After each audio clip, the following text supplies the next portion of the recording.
Heads of State is a 2025 comedy movie that was released July 2nd, 2025 by Amazon MGM Studios via Prime Video, and it runs for 113 minutes long. It stars John Cena, Idris Elba, Priyanka Chopra Jonas, Jack Quaid, Paddy Considine, Stephen Root, and Carla Gugino.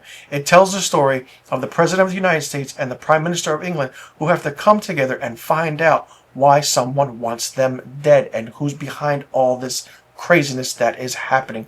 The movie starts off when a joint team of MI6 agents and CIA officers, together led by Noel Bissett, played by Priyanka Chopra Jonas, try to stop Russian arms dealer Viktor Kradov from gaining something, and that is the Echelon.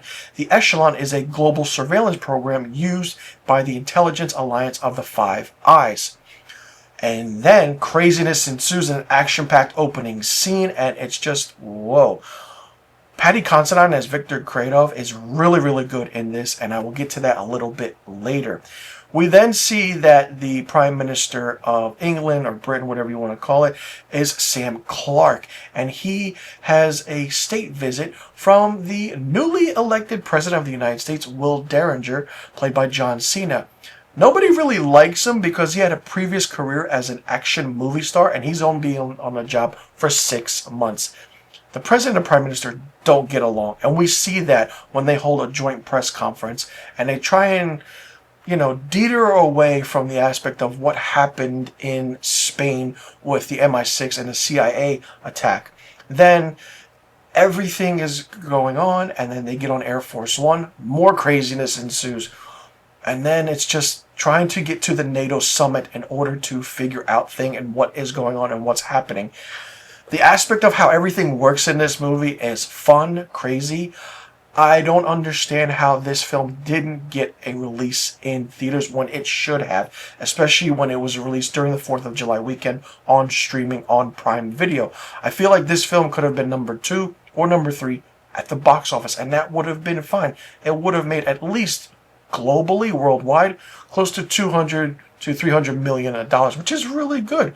But to get these actors in a movie like this is unexpected. But let me tell you, the chemistry that John Cena and Idris Elba have is really, really fun and pure, and you can see that. John Cena is that known action star, but he doesn't know how to play that action star in real life. Because he has a stuntman doing everything for him, and when he gets into situations, he doesn't know how to fight, doesn't know how to shoot a gun. But then it's different for Idris Elba, who knows how to shoot, who knows how to fight, and it's really, really great to see how it all comes together. The action scenes are really great, mixed with comedy. And there are aspects in the film where the plot holes are just like, what is going on? And who is really behind this whole conspiracy of who wants the President and the Prime Minister dead? You kind of clock it in, and you can guess it, and it's kind of predictable, but it's like, oh, this person is the one behind everything. And when you kind of know who it is, it's like, whoa, okay, it's not really that hard because I kind of figured it out. And it was like, oh, okay. And it's the aspect of why is this person doing this? Not only that, as I stated, Paddy Considine as Viktor Kradov is really, really good. He has a reasoning why he wants the Prime Minister and the President of the United States dead. And it's just like everything is interconnecting, but it's done really well. Stephen Root as Arthur Hammond, the hacker for Kradov.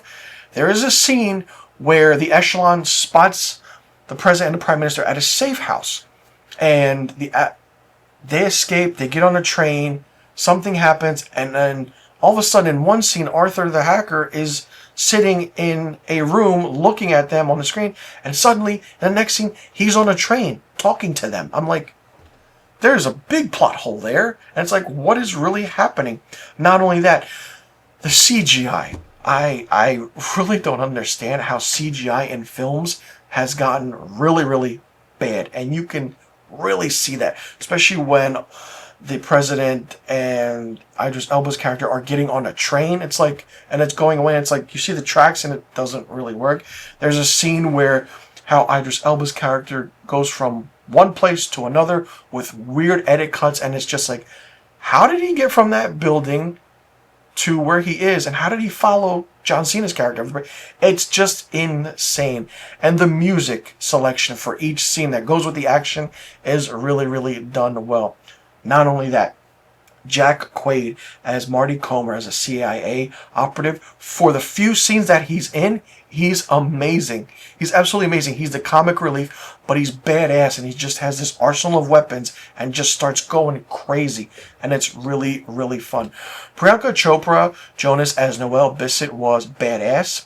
It's been interesting to see her in a movie like this. She hasn't done something this badass since Quantico, but it's really, really good. And Carla Gugino as Elizabeth Kirk, the vice president, was okay. She had her moments, just needed more of a fleshed out story. And Sharto Copley, who you may know starred in District 9, is in this in a cameo. But from start to finish, the movie is fun. It's engaging. You'll laugh. You'll really, really understand certain things that are like, oh, that was pretty cool and interesting. Even the kills and the fight scenes are so well done. And then you have the comedy aspect and the chemistry between Cena and Elba, which is fantastic. And then the not so good things, where there are some, mostly a little bit of plot holes from one place to another. How did you do this? And after a while, it's like the movie had to get going, and then they just decided to cut a few scenes and put it together. And it's like, oh, okay. And then the CGI. It's just, well, you can tell. Trust me, you can really, really tell. And the other thing is that this film should have been released in theaters because it could have been a fun action tentpole movie for summer 2025 if you go see it in theaters, if you don't want to see anything else. I want films like this to be released in theaters. Please stop releasing films like this on streaming because it doesn't deserve to be released on streaming. But, like I stated, from what it's worth, from start to finish, if you want to watch a fun, new action comedy movie that a buddy comedy movie hasn't been done in a good way in a long, long time, this is it, and it's really, really good to see. For me, Heads of State gets 4 out of 5 film reels. Let me know in the comment section what you thought about Heads of State, starring John Cena and Idris Elba. Did you like it? Did you not like it? What did you think of it? What was your favorite part? What was your least favorite part? Who was your favorite character and who was your least favorite character? And do you think this film should have been released in theaters? So let me know in the comment section below about all the questions I just asked. I'm Mr. Filmstock. Thanks so much for tuning in, and I'll see you all in the next review video.